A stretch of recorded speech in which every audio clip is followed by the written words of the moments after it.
আসসালামু আলাইকুম। অফ ট্রেকের সকলকে স্বাগত। মুস্তাফিজুর রহমান প্রমাণ করে দিয়েছেন কেন তাকে 3 ম্যাচের জন্য 6 কোটি টাকা দিয়ে দিল্লি ক্যাপিটালসে নেওয়া হয়েছে।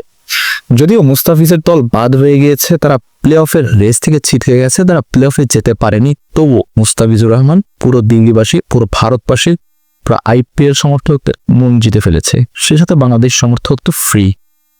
যখন মুস্তাফিজকে দলে নেওয়া হয়, এরকম একটা পোস্ট দেওয়া হয় দিল্লি ক্যাপিটালসের অফিসিয়াল পেজ থেকে, তখন বাংলাদেশ সমর্থকরা মনে করে যে মুস্তাফিজকে নেওয়া হয়েছে জাস্ট দিল্লির ফেসবুকের রিচ বাড়ানোর জন্য।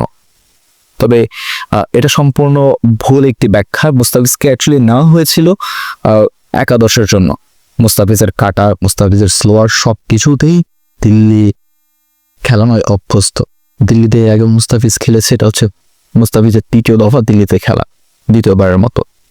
মিচেল স্টার্ক যে কাজটা করতেন, সেই কাজটা মুস্তাফিজ করার জন্য মুস্তাফিজকে দিল্লি ক্যাপিটালস কর্তৃপক্ষ দলে ফিরিয়েছে। মিচেল স্টার্কের পরিবর্তে মুস্তাফিজ দলে খেলছে। মিচেল স্টার্ক থাকলে হয়তো স্টার মুস্তাফিজ ডো দেখতে পারতেন বাংলাদেশ সমর্থকরা, একটা আশা পূরণ। তবে এক্ষেত্রে সেই জিনিসটি হয়নি। মুস্তাফিজুর রহমান সেই মিচেল স্টার্কের পরিবর্তে একাদশে সুযোগ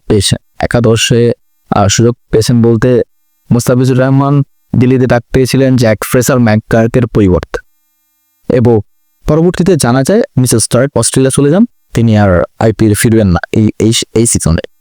তো এই পরিপ্রেক্ষিতে মুস্তাফিজকে একাদশে অটো চয়েস করা হয় এবং তিনি সবকটা ম্যাচ খেলেছে, 3টি ম্যাচই খেলেছে। 3টি ম্যাচ 6 কোটি, আর ম্যাচ 2 কোটি rupee. And Mustafiz has been proven that why Delhi Capitals picked Mustafizur Rahman for 6 crore rupees. Mustafiz প্রমাণ করে দিয়েছে। এখন মেইন বিষয়টা আমরা আসি।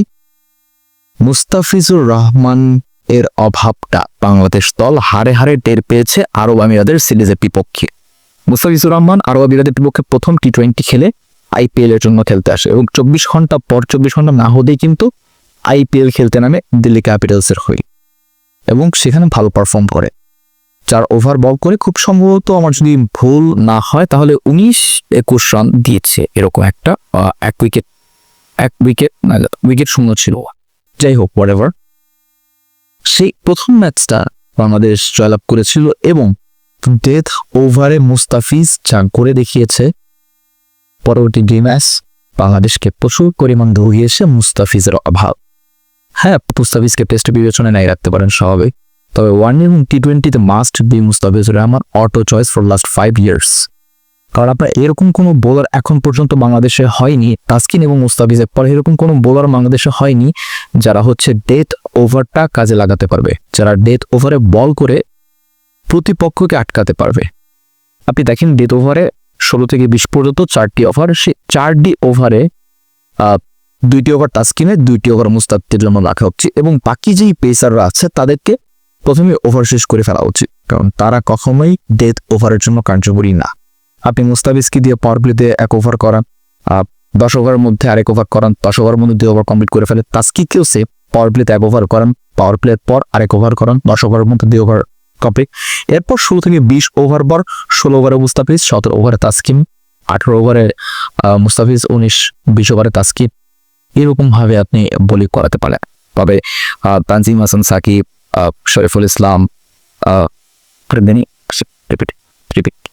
তবে Tanzim Hasan Shakib, Shoriful Islam, Nahid Rana are not perfect for death over. Death ওভারে কাটার, স্লোয়ার, বাউন্সার, এইসব জিনিসগুলো খুব দরকার। বাট কোনো পেসার যখন ডেথ ওভারে এসে স্লটে বল দেয়, গুড লেন্থে বল দেয়, তখন ওই বলগুলো ব্যাটসম্যান অটোমেটিক্যালি রিড করে ফেলে। কেন মুস্তাফিজকে ডেথ ওভার রিড করতে পারে না? একটা ছোটখাটো একটা ব্যাখ্যা দেয়। আমি যদিও অত বড় স্পেশালিস্ট না, ক্রিকেটের স্পেশালিস্ট না, তবুও আমি একটা ছোটখাটো ব্যাখ্যা দেই। মুস্তাফিজ দেখবেন যখন ডেথ ওভারে বোলিং করে, তখন কিন্তু তার বোলিংয়ের ধারটা অনেক রকম বেড়ে যায়। তিনি অফ কাটার করছেন, তিনি স্লোয়ার মারছেন, তিনি লেগ কাটার করাচ্ছেন। ব্যাটসম্যান বিপাকে, ব্যাটসম্যান জানেন কখন কি করতে হবে। ইভেন ব্যাটসম্যান তখন দোটানায় পড়ে যাচ্ছে, কোন বলটা এখন করবে, কোন বলে আমার কোন শটটা খেলতে হবে।